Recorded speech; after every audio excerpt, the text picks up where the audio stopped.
Նա միշտ ժպտում է, միշտ լավատես է և իր այդ լավատեսությամբ վարակում է բոլորին ու ստիպում հավատալ, որ թունելի վերջում կա լույս։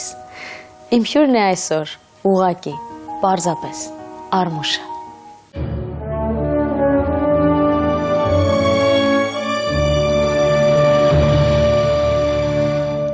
Բարի երեկո Արման, որքան էլ որ տարօրինակ է, բայց սովորաբար Արմուշ ենք շփվում որպես, բայց այնուամենայնիվ այսօր ալի Արման։ Հաճելի է համենայն դեպս։ Գնանք էդ դեպի քո մանկություն։ Գնանք։ Ինչպիսին էիր դու, անտանելի։ Չէ, ինչքան ինձ հիշում եմ, տանելի էի մանկապարտեզում, մանկապարտեզից ինձ հիշում եմ։ Դպրոցում սկզբնական շրջանում տանելի էի, հետո դարձա անտանելի։ Դարձա անտանելի ոչ թե որպես անդաստիրակ մանուկ, այլ ուղղակի չարաճճի սովորական, ասենք նորմալ տղաները, որ մեծանում են, իրանց մանկությունն է։ Պատանեկություն, անցումային շրջան։ Անցումային շրջան, մի խոսքով, տես չարաճճություններ, ինքնահաստատում, ասենք, ինչ որ արդեն գալիս է տարիք, որ դու մտածում ես, թե արդեն ամեն ինչից հասկանում ես, բան որպես տղամարդ, արդեն որպես տղամարդ կայացած ես, բայց չէ, էտել ենք անցել։ Բայց եղել եմ, բարել եմ եղել, չարել եմ եղել։ Ձմեր պապիկը կար, հեքիաթներ, հա, հրաշքներ։ ոնց ձմեր պապիկը կար, անգամ Ներվանյանում է, շատ է Ներվանյանում, որ ինձ չէին արթնացնում, որ ես այդ նվերը իրանից վերցնեի, այո, ինքը միշտ գալիս էր նվերը թողնում էր ու շարունակում էր բաժանել նվերներ ուրիշներին, ուրիշ բալիկներին։ Կա ինչ-որ մանկական վախ, որը հիշում ես։ Մանկական վախ, փոքր ժամանակ վախենում էի մահացած մարդկանցից։ Այո, անգամ երաժշտությունը, երբ որ հեռու տեղից լսում էի, ես այդ գիշեր քնած չէի։ Ես ոչ թե մենակ այդ գիշեր, այլ մի քանի գիշեր, որտեղ ինձ միշտ թվում էր, որ անկողնու տակը, մահճակալի տակը, ինչ-որ մեկը կա մահացած։ Ես մահացած մարդկանցից շատ էի վախում։ Այդ վախը իմ մոտ վերացավ բանակից հետո, շատ երկար տարիներ հետո։ Կա մանկության ինչ-որ մի խաղալիք, որը կոտրվել է ու շատ ափսոսում ես, որ էլ չկա։ Հա, ոնց չէ, ու հիմա միջև ես իրանից էլ չեմ գտնում, հիշում եք, սենց ոչ թե քառակուսի Ռուբիկ կուբիկներ կային, այսինքն դու կարող չի հիշես, սենց կլորավուն էին, շարիկներ էին մեջը, սենց գնդակ, սխում էր, պետք է գույները հավաքեիր, ամեն ունդեղ էլի մի 8 գույն կար, սենց ինքը սենց օվալաձև էր, ձվածիր, հայերեն ձվածիրա կոչվում, օվալը գիտես, չէ, սենց ձվածիրաձև էր, ու սենց մեջը գնդիկներ էր, տարբեր գույներ, դու պետք է ամեն սյունյակում իր գույնը հավաքեր ամբողջովին, այդ խաղալիքից ես էլ չեմ գտնում։ Ռուբիկ կուբիկ կային, այն պլաստմասում են, սենց գունավոր բաներ կային, ես էլ էի դա սիրում։ հա, բայց դրանից չկա, այդի շատ է սիրում, լուրջ եմ ասում։ Ինչ ես կարծում, մանկությունն է ավելի լավը, քոնը թե քո որդունը։ Ինձ թվում է իմ որդունը, ճիշտ ասած, համեմատելն էլ սխալ կլինի, ճիշտ է մի անգամից պատասխանեցի ես որդունը, բայց հետո կանգ առա ինչի, որովհետև համեմատելն էլ սխալ կլինի, չեմ կարող ասեմ, որովհետև եթե մեր ժամանակ, եթե այս տեմպի մեջ զարգացած լիներ երկիրը, միգուցե նորմալ էր համեմատությունը, բայց համենայն դեպս գիտական առումով, ասենք գիտությունների առումով, ուսման առումով և մտքի թռիչքների առումով, ապրելակերպի առումով, բնականաբար այսօր մի քիչ ավելի հեշտացել է մեր երեխաներին, Բայց մանկությունը չկա։ Բայց մանկությունը կա այնքանով, որ հետևողական պետք է լինեն ծնողները։ Այսինքն մանկությունը պահել, ոչ թե թողել տեխնիկայի կամ ինչ-որ համակարգիչների հույսին, չէ։ Էդի մեր տանը բացառվում է, կա, մեր տանն էլ կա, iPad էլ կա, համակարգիչ էլ կա, բայց կա նաև հեքիաթ կարդալ։ Դու կարդում ես ինքդ։ Հա, ոնց։ Երբ որ մենք հանդիպում ենք, երբ որ ինքը քնած չի լինում, ինքը իր առաջարկում ունի հեքիաթների, կարդում եմ, լինում է առավոտյան էլ, լինում է առավոտյան էլ, երբ որ դպրոցի օր չի լինում, իր հավեսից է գալիս, բայց չեմ ստիպում, ասում արի նստի, հեքիաթ եմ կարդում, ինքն է իրանով գալիս, իր գրքով, ասեք Թումանյանի մեծ գիրք ունի ինքը, հեքիաթների գալիս է, ու ոչ միայն ես, նաև իր մայրիկն էլ, ասենք, լինում է, որ ցերեկները, երբ որ ինքը ուզում է քնի, Ջեցիկը արդեն դպրոցական տղա է, բայց համենայն դեպս ինքը ցերեկների իր հանգստյան ժամը ունի։ Այդ ժամանակի լա ինքը մեկ-մեկ ուզում է հեքիաթ լսի։ Ու բայց բանը չափի մեջ է այդ համակարգիչից օգտվել է։ Եղել է դեպք, որ ամիսով ինքը ոչ iPad, ոչ հեռախոս, ոչ համակարգիչ, որտեվ ես եմ Բակ, սենց ասեմ, այս մեր նոր թաղամասում 1 տարի է ինչ ապրում ենք, դեռ հասակակից չունի բակում, բայց աշխատում եմ այդ բակային կյանքը ոչ թե վերացնեմ կամ չլինի իր կյանքում, այլ ուղղակի որ հասակակից չլինի։ Ես աշխատում եմ իմ բարեկամների երեխաների միջոցով։ Շփումը պահել։ Այո, եղբորս երեխաների, քրոջս երեխաների միջոցով, տանել ինչ-որ մի խաղասրահ, ասենք, որ իրար հետ անցկացնեն այդ ձև, բայց ինքը սպորտել է գնում, որտեղ այնտեղ ընկերություն էլ ունի արդեն ինքը, արդեն մի տարի է ինքը, 1 տարի կլինի տեքվանդոյի է գնում։ Հա, նիհար մի արա, բայց հաջողակ է սպորտում, կա հաջողություններ ունի, բայց դե։ Իսկ տարբերությունը, այ մեր ժամանակ ես միշտ հիշում եմ, որ մեր դասերակցությունն է լավ եղել։ Լուրջ եմ ասում, որտեղ ես օրինակ իմ կրթությունը ռուսերեն է եղել, դպրոցս ռուսերեն եմ ավարտել, մանավանդ իրանց դասերակցությունը շատ ուրիշ ձև է եղել, ասենք հարգանքը մեծի նկատմամբ սկսենք այդտեղից, հարգանքը մեծի նկատմամբ, այսօր կա այդ պակասը մի քիչ, որ ամեն մարդ ասում է իր կյանքով ես ինչ կուզեմ կանեմ բան, բայց դիմացին մի փոքր այդ քաշվածությունն է բացակայում մեր երիտասարդների մեջ, ասենք, որ մեծահասակի նկատմամբ մի քիչ քաշված լինեն, ոչ թե այլ որ զիջող լինեն, մի քիչ էդի պակասել է, իսկ մեր ժամանակ դա անհնարին էր լինել, որտեվ ես պիոներ եմ եղել ինքս, այո, ես ինքս պիոներ եմ եղել եւ այդ ժամանակ հիշում եմ այդ երթումը մեր համար ինչ էր, որ եթե այդ երթումից հետո մենք չօգնեինք ինչ-որ մեկին, անգամ մեր դասարանցիները պետք է վատ էին նայում դրան, վատ էին նայում, որ հետո ինչ որ վսկապը վրեջ չի, դպրոցում չես, պետք է օգնես, ու էդի կար էդի մեր մեջ, հետո գիրք էին այն վաղ շատ կարդում, այն վաղ շատ գիրք էին կարդում, հիմա վիկիպեդիա կարճ կոնկրետ են մտնում կարդում, հետաքրքրությունը մի քիչ պակասել է, բայց փորձում եմ այս ժամանակի… Դա ընտանիքից էլ է գալիս, բայց… Okay, բանը, եւ փորձում եմ նաեւ հասկանալ, չեմ էլ կարա տեղում դոփեմ, որտեվ ժամանակը գնում առաջ, պետք է ժամանակի հետ համահույս լինես, Հրաչուհի ջան, ասենք, չենք կարող մնալ այնտեղ։ Բայց կան կարևոր արժեքներ, Դե արժեքները, բայ իհարկե, արժեքները, այդ որը որ մեր մեջ կա, աշխատում ենք էդի սերմանել մեր երեխաների մեջ։ Երբ է երեխան մեծանում։ Երբ ես հասկանում, որ մեծացավ է։ Okay, շատ լավ հարց է։ Երբ որ սկսում է հարցեր տալ։ Երբ որ օրինակ մի շատ հետաքրքիր բան եմ ես հիշում, որ Դանիելը տղաս երբ որ ծնվել էր, եղբորս ասում է, եղբորս էլ արդեն ստաժավոր ծնող էր, ասում է, ես ասում եմ, հələ չեմ զգում, որ ծնող եմ, ոնց որ ուրիշ երեխուն տված եմ, պահելուց լինի բան, ասեց 5-6 տարեկանից հետո նո դու կզգաս, որ դու հայր ես։ Միջև այդ դու այդ զգացումը քո հետ ալինելու, ոնց որ փուճուր երեխու մեկի խնդրածել են, ասեն պահեք, հետո կգան կվերցնենք։ Ու տենց էլ եղավ։ 5 տարեկանից սկսեցի ես զգալ, որ ես հայր եմ, որպես հայր էլ, ասենք որպես ծնող։ Միջև այդ ոնց որ հետս ես խաղալիք լինեի կամ ինքը իմ խաղալիքը լիներ։ Հիմա ես հասկանում եմ, որ ես ծնող եմ, որովհետև հարցերը մի այլ կերպ են փոխվում ու իրանց տեսանկյունները արդեն երբ որ իրանց դատողությունն են հրամցնում մեզ, իրանց տեսանկյունը, ասենք, իրանց քայլերը եւ իրանց հաշվարկները, այդ ժամանակ զգում ես, որ դու գործ ունես արդեն մի քիչ մարդու հետ, էլի, որը ինքը իր եսը ձևավորում է այդ հարցերի միջոցով, անգամ տեղակալի ներողություն չխնդրելու միջոցով, երբ որ կա, չէ, որ մի փոքր չարաճճություն է լինում, ասում ես ներողություն խնդրի ու չի խնդրում։ Ու չես տիպում, որ ինքա պարտադիր խնդրի։ Մի երկու անգամ ասում ես, եթե չի ասում, ուրեմն այդտեղ պետք է լուր մնաս, որովհետև կա նաև մարդու եսը չկոտրել փոքր ժամանակվանից։ Էդ էլ կա։ Մի քիչ երևի ես տղա եմ դաստիարակում, երևի դրա համար եմ այդպես մտածել։ Առհասարակ կարծում եմ, որ անհատականությունը եւ այս դեպքում կապ չունի տղա թե աղջիկ։ Երևի, էդ է, հա, իհարկե, համաձայն եմ քեզ հետ, բայց դե համենայնդեպս երևի իմ մոտեցումն է, որպես տղան տղայի, հետո բաց հետ էլ շատ ժամանակ կինս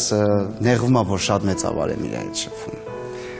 Ասում է դու մոռանում ես, որ ինքը 6 տարեկան է ինքը, դու ոնց ես իր այդ տրամաբանում, դու այդ ոնց ես այդ հարցի շուրջ խոսում։ Ասում եմ լույս, ասում եմ տղեկ ենք հիմա խոսում ենք, դեց եմ խոսում նա ես էլ, ասում եմ դե ես եմ ասում եմ կարող ստրեսի ենթարկվել երեխան, քեզ չհասկանա ստրեսի ենթարկվի, բալ ասում չէ դժվար։ Ու բաց այդ Դանիելը, որ տարի ու կեսկանից մեր հետ աշխատել է նկարահանման հրապարակում, մենք սերիալում ենք, ինքը 80,000 դրամ աշխատավարձ է ստանում, խաղում է։ Այսինքն դեռ այն ժամանակվանից ինքը աշխատում էր ինքը ու տենց ինքնուրույն է եղել, հետո իր ընկերները, իր շրջապատող ընկերները մեծ ասակ են եղել, իմ ընկերներն են եղել, վիտամինի տղաներն են եղել ու կարելի ասել, որ ինքը մեր մեջ է մեծացել ու համարյա թե ոնց որ ասած ձեռքերի վրա երևի չէ բոլորի։ Հա, ասես մեր հրապարակում վիտամինի ակումբում, ասենք այդ նկարահանման հրապարակներում սիթքոմում, մի խոսքով իրան շրջապատել է միշտ մեծ մարդիկ, ոնց որ ասես, մենակ մանկապարտեզից է սկսել իր, ասենք, մանկական ընկերները։ Կա մի հարց, որը տվել է ու չես կարողացել պատասխանել։ Եղածած կլինեն անհնար, շատ կան։ Ինչպես ես խուսափում այդ պարագայում, ինչպես ես փորձում շրջանցել այդ հարցը։ Այդ որ հարցին որ չեմ կարող պատասխանել, բան եմ անում, ձևը գտել եմ, ասում եմ, մի քիչ էլ մեծացի, կպատասխանեմ այդ հարցը թիշի, մի քիչ էլ մեծացի, կպատասխանեմ, որ հասկանաս, հիմա որ պատասխանեմ, էլի չես հասկանաս, որ մեծանաս, կպատասխանեմ, կհասկանաս։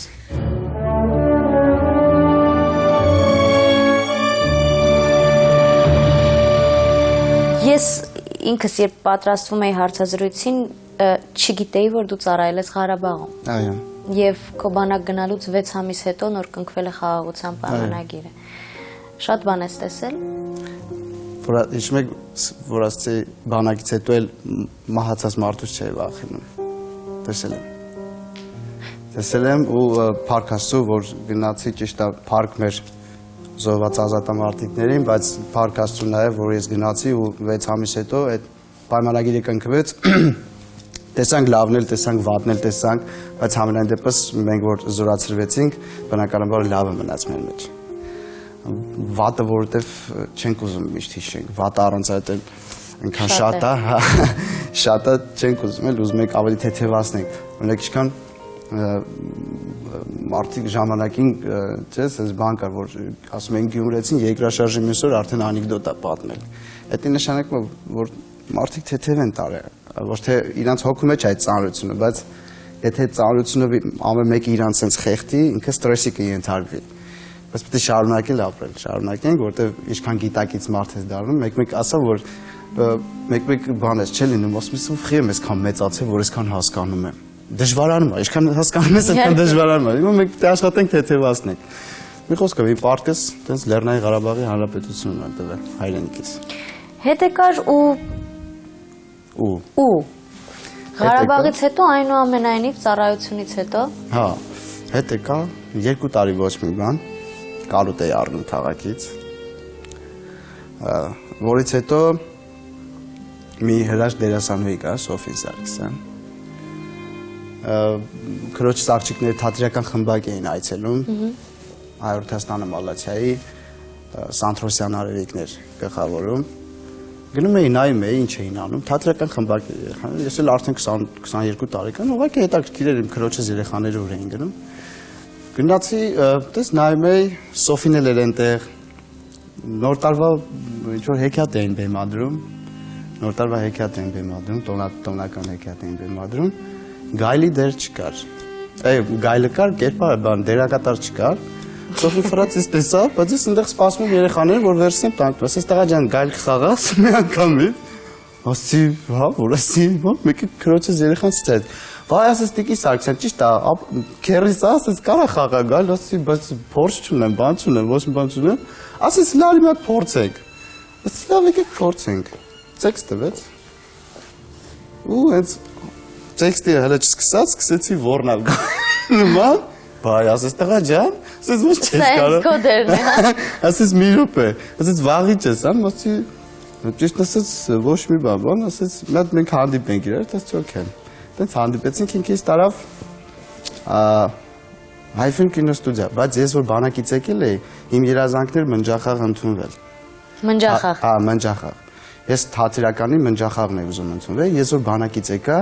ու իմացա որ 4 տարի մեկա մի անգամ հավաքվում կուրսը, տխրել է ու դա եղել էր հենց։ Արդեն մի տարի անցել էր, ես 3 տարի պետք է սպասեի, արդեն որ լիներ նոր ընդունվել։ Սոֆին ասի, բայց ես մնջախաղի երազանք ունեմ, բան, ուզում եմ մնջախաղի թատրոն գնամ, թատերական եմ ուզում, բան։ Ասեց արի որ ժամանակը չկորցնես, գնանք հայ ֆիլմի քիչ տենց։ Մինչև կուրսը կհավաքվի։ Հետո բեմական կուլտուրա սովորի, որից հետո կգնաս, ասեցի օքեյ։ Դες տարով գնացինք ընդունվեցի այդ հայ ֆիլմ կինոստուդիա, Մարգարյանն էր ղեկավարում, միջև Արեսօր Մարգարյանն է ղեկավարում։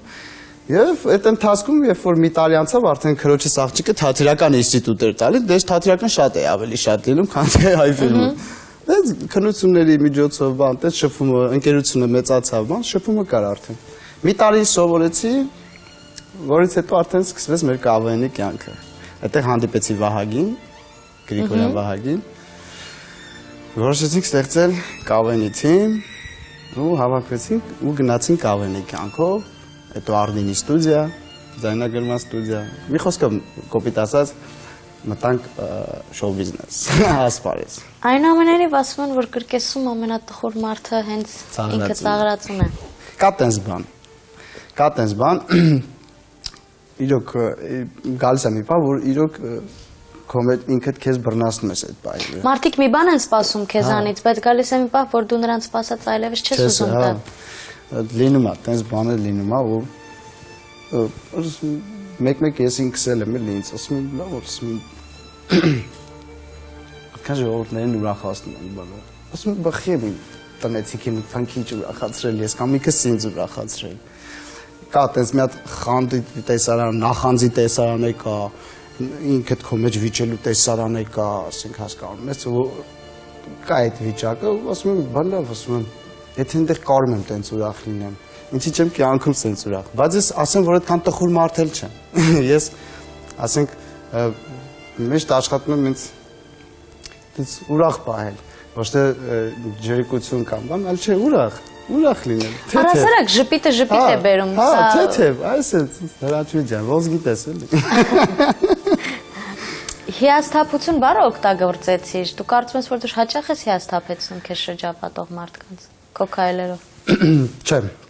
Չեմ հիասթափեցնում, ավելի շատ ես ոգևորող մարդ եմ, ես ավելի շատ ընկերներիս, իմ հարազատներիս հաջողությունով ուրախացող մարդ եմ, ու կլինի իհարկե կյանքում չեմ կարող ասեմ չի եղել, որ եղել եմ, որ հիասթափեցրել եմ նաև մարդկանց, բայց ավելի շատ իմ մոտ, որ դիմացինին, ավելի շատ ես սիրում եմ ոգևորել,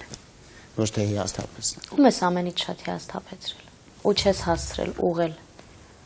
կամ չես կարողացել, չի ստացվել, հիասթափությունը մեծ է եղել։ Այդքան սպիտակ անկյուն մտնենք։ Ավելի սպիտակ դժվար է պատկերացնել։ Դե, կան մարդիկ իմ կյանքում, որ ասենք սպասելիքները ինձանից ուրիշ են եղել, հիասթափեցրել եմ, բայց համենայն դեպս աշխատել եմ շուտ վերականգնեմ։ Ստացվել է։ Հա, բա իհարկե։ Վստահ ես։ Գիտես խի, որտեվ ես ներողություն բառը ոչ թե նախ չեմ չարաշահում, որ ինքը իր արժեքը չկորցնի, երկրորդն էլ ես իմ սխալի համար միշտ ներողություն ասում եմ, ու ես իրան լսում եմ նոր եմ ասում եմ, ինչ ես կարծում ես հարցի շուրջ, եթե ես քեզ հիասթափեցրել, ասում եմ, իմ տեսանկյունը ես է, որտեղ դու ես բանն է քեզանից սպասում ու սենց արեցիր դու, ասում եմ, օքեյ, դու ճիշտ ես, ստացվել է մոտս կներես։ Երբեմն բայց ներողություն ասել ամենահեշտ տարբերակն է։ Ամենահեշտ, բայց դրա համար ես շեշտեցի, ես չեմ չարաշահում այդ բառը, որ անգամ եթե չես չարաշահում։ Իր արժեքը չկորցնի, չէ՞, ներողությունը, օրինակ, չեմ ուզում օրինակը բերեմ, բայց ստիպված եմ։ Օրինակ, Ամերիկայի Միացյալ Նահանգներում դիմացինը շտապում է, որ ինքը առաջինը ներողություն խնդրի քեզանից։ Թեկուզ անգամ մի թեթև փողոցում ուսուսի դու մեղավորել ես գտնես, դիպչես իր ուսին, ինքն է պտտվում, հասկանում ես։ Այդ ներողություն բառը ուղղակի հարթում է, մթնոլորտը փոխում է, բարիացնում է ամեն ինչը։ Ու շնորհակալություն բառը, բայց ինչքան սիրուն բառ է ինքը։ Ներողությունը, շնորհակալությունը։ Խնդրում եմ, ինչքան լավ բառեր ունենք, որը մեզ համար մեր հայերի համար հիմնականում երիտասարդներին պատիվ չի էտի այդ բառերը արտահայտել։ Օրինակ մեր մոտ չէ ձևավորված է հայերի մեջ, որ հենա ինքը թող ինձ անես ներողություն խնդրի, ես խիպտի իրանից ներողություն խնդրեմ։ Կամ խնդրում եմ, խիպտի խնդրեմ։ Ինչ հəra, սիրուն բառը, սիրունը։ Աուրայա փոխում, բարյացնում է մտնոլորտը։ Ներողություն խնդրելուց հետո գալիս է հաջորդ օրը։ Գալիս է հաջորդ օրը։ Եվ այդ ներողություն խնդրելուց հետո պետք է ապրես ներողությանդ համապատասխան։ Դե հա, բայց դե հավելային դեպս ոնց ուզում ես արա, մեկը էլի ներողությունդ էլի հիշելով, մեկը էլի մի օր գալիս է, որ էլի միտեղ թերանում ես։ Անհնար է։ Անհնար է միջև վերջ այդ ներողությունը պահես։ Մեկը մարդ ենք։ Մեր բնազդները, մեր ասենք հետաքրքրությունները, մի խոսքով այն տեղատանում մի օր, որ էլի կարող է այդ նույն մարդուն էլի ներողություն խնդրես, որտեվ անհնար է չսխալվես, անհնար է։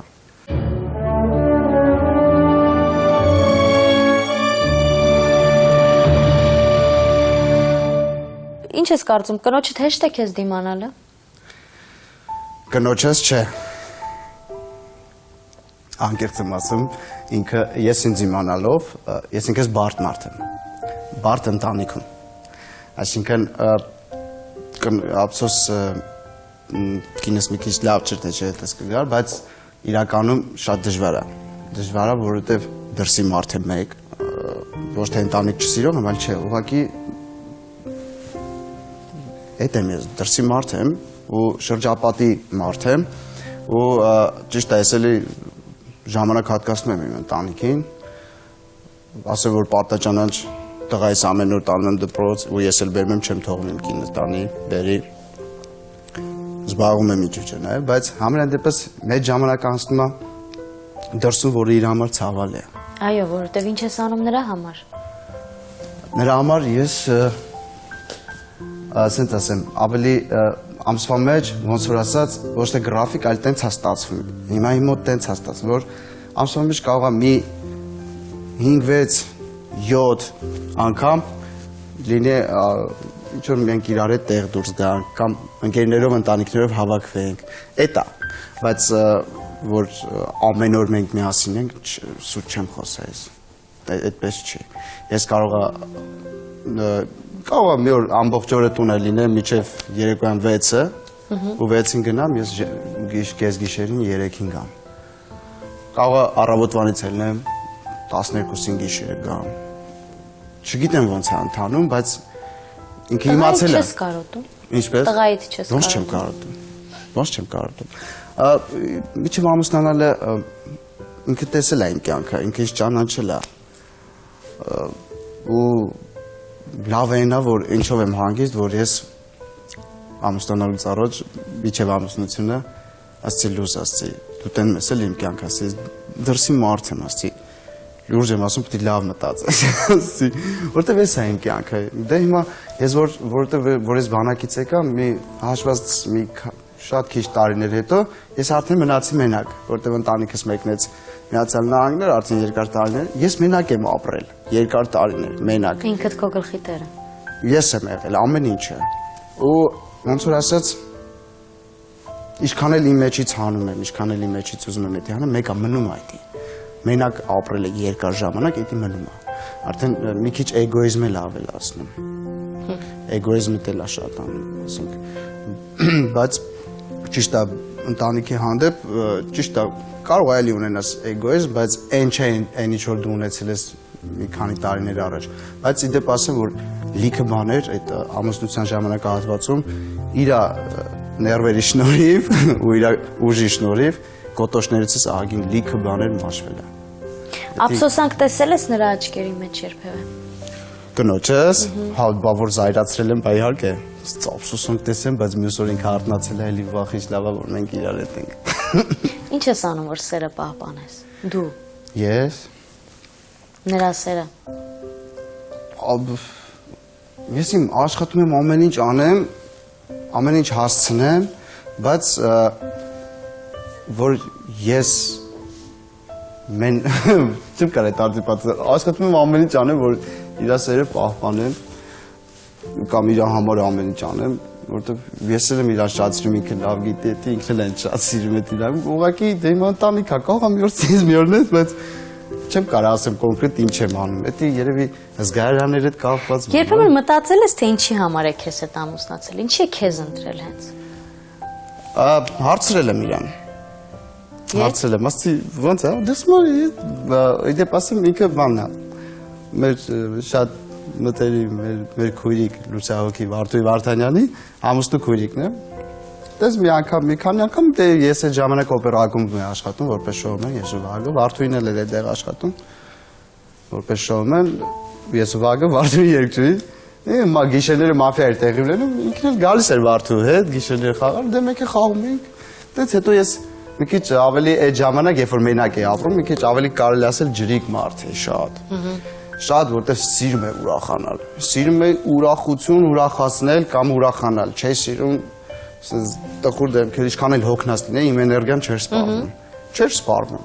Հիմա այդ ձեր մարդ է։ Իրան դուր էր գալի այդ։ Դու մի ասա այդ իրան դուր էր գալի, որ ես տենց ուրախ մարդ է, էներգիայով լի, բան, ասես վիճակում։ Իրան էդի գերեց ու ամենակարևորն էր, որ երբ որ մեզ ծանոթացրեց Թութուշը, երբ որ մեզ ծանոթացանք ու անցավ մի ծանոթությունից 3 օր ես Խանջանի տենց փողոցով քայլում եմ, այնտեղ կաֆեներ կային, սրճարաններ կային, բան։ Տեսա Լուսինեն նստած է անգերու հետ։ Մոտիկացացի, բարի ձեզ ո՞նց եք, բա, պրիվետ, նստեք, բա, նստեցի։ Ասում եմ հարց տամ, էլի Լուսինե ջան, երրորդ օրն է արդեն։ Ասեց լսում, ասեցի կամ ստանաս հետս։ Ես մի անգամ ես, ասես արմուշ, ասում էլի դու սկսեցի դուք բալերը, ասում ասի վայ մամայի սարը, ասի լուս պապայի սարը։ Լուրջ եմ ասում։ Աստված վկա, ասի լուրջ եմ ասում կամ ստանաս իմ հետ։ Ասում գեժ ես, այս բանը 3 օր հետ ասում։ Ասում մենք 3 օր այլը ծանոթ ենք, բան ասում ոչինչ, ասում կամ ստանաս։ Ու գնացի։ Պատասխան չտվեց, գնացի, դες մի 20 օր հանդիպեցինք, հետո ինքը գնաց Իսպանիա ապրելու։ Տենց հույսերս կոտրվեց, գնաց նա։ Հետո չարաբաստիկ դեպքը տեղի ունեցավ, հետ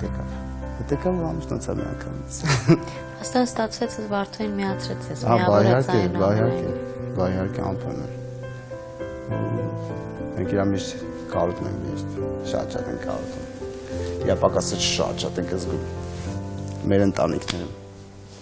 Եվ առհասարակ այնպեսի տպավորություն է կարծես նա չկա, բայց կա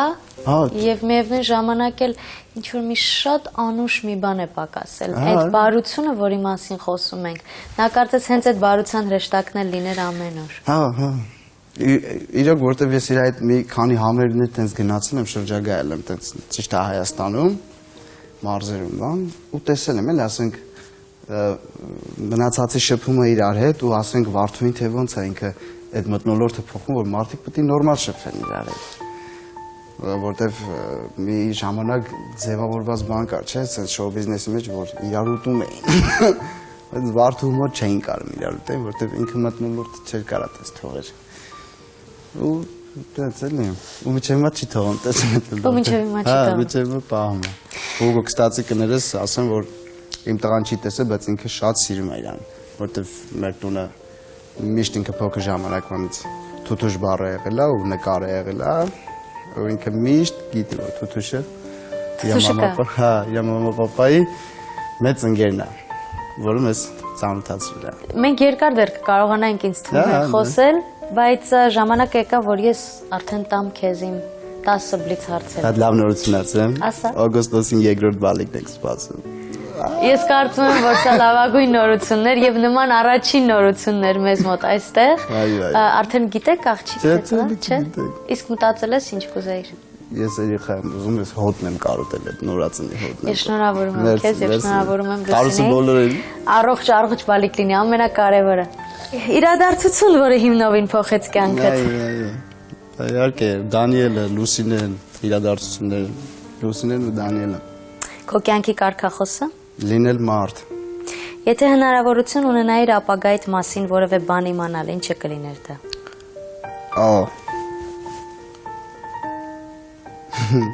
Դժվար հարց է ապագայի մասին ինչ-որ բան իմանալ, բոնը ամենապրիմիտիվը ինչքան կապրեի ես։ Եթե դու հայտնվես անելանալի կամ շատ բարդ իրավիճակում, ում կզանգահարես առաջինը։ Դե Լուսոնը։ առաջինը լուսինա միշտ։ Ինչ գերբնական կարողություն կցանկանայր ունենալ։ Որ բոլորը կարողանային ինձ լսեն ու այդ երեք հատ բարի բառերը հաճախ օգտագործեն, որ բոլորը ինձ լսեն այդ բային ու համոզվեին։ Այդ գերբնական ուժը կուզենայի ունենալ, դիկտատորը նման որ ասե ժողովուրդ ջան, կներես, խնդրում եմ եւ ուրախ եմ, շնորհակալություն բառերը շատ օգտագործեք, որ բարի լինեք։ Ում հետ կցանկանայր փակված մնալ վերելակի մեջ։ Մնացինք։ Ում հետ։ Լուսինեի։ Եթե հանդիպեիր քեզ 18 տարեկան հասակում, ինչ խորհուրդ կտայիր ինքդ քեզ։ Հիմա կարող է կոպիտ հնչի, բայց խորհուրդ կտայի, որ ամեն ինչ կանեի, որ խորհուրդ կտայի, որ դպրոցում վերջի տարիները լավ սովորեիր, որ ինստիտուտը ընդունվեր, դոկումենտ խաղին գնայր։ Եթե իմանայիր, որ կյանքիդ ավարտին մնացել է 90 րոպե, ինչ կանեիր այդ ընթացքում։ 90 րոպե։ Չէի հասցնի ինչ-որ բան անել, բայց հաստատ տնից տեղ չէի գնա։ Ամ դեպրեսիայից, ամ ստրեսից։ Կմնայի տունը, չգիտեմ։ Մտածիր դրա շուրջ, կմնայիր տանը։ Հա, կմնայի տանը։ Կմնայի տանը, լուրջ ունես։ Լինելով դրսի մարդ կմնայիր տանը։ Կմնայի տանը։ Խնդրում եմ ավարտես հետևել արտահայտությունը, կյանքն ինձ համար անիմաստ կլիներ, եթե։ Եթե ես ծնված չլինի էգոիստաբան, եթե ծնված չլիներ ու իմ կողքին չլիներ բնականաբար իմ ծնողները, իմ կինը, իմ բալիկը, իրոք անիմաստ կլիներ, քանի որ նրանք իմաստավորում են, ինչքան էլ մենք մեր ծնողներին շատ ենք սիրում, համենայն դեպս զուգընկերը, կինը, ամուսինը, ուրիշ ապրում է։ Ինչ է քեզ այսօր պակասում կատարյալ երջանիկ լինելու համար։ Մի րոպե սա հաշվեմ, փետրվար, մարտ, ապրիլ, մայիս, հուլիս, 7 ամիս է պակասում։ Ընդամենը 7 ամիս է պակասում ինձ ընդամենը։ Ժամանակը արագ է թռչում, այնպես որ Հա, սպասում ենք բոլորս լավ լուրի։ 6 տարեկան արդեն տղաս չգիտեմ ոնց անցավ այդ տարիները, բայց ամենայն դեպս ես իրանով եմ զգում, որ ես մեծանում եմ։ Սովորաբար այդպես է։ Հա։ Շնորհակալ եմ։ Վայ, քեզ եմ շատ շնորհակալ Հրաչյա ջան։ Իրոք ամեն ինչ շատ սպիտակ էր։ Այսպիսին էր Արման Խաչատրյանի Սպիտակ անկյունը։ Շնորհակալ եմ։ Կհանդիպենք։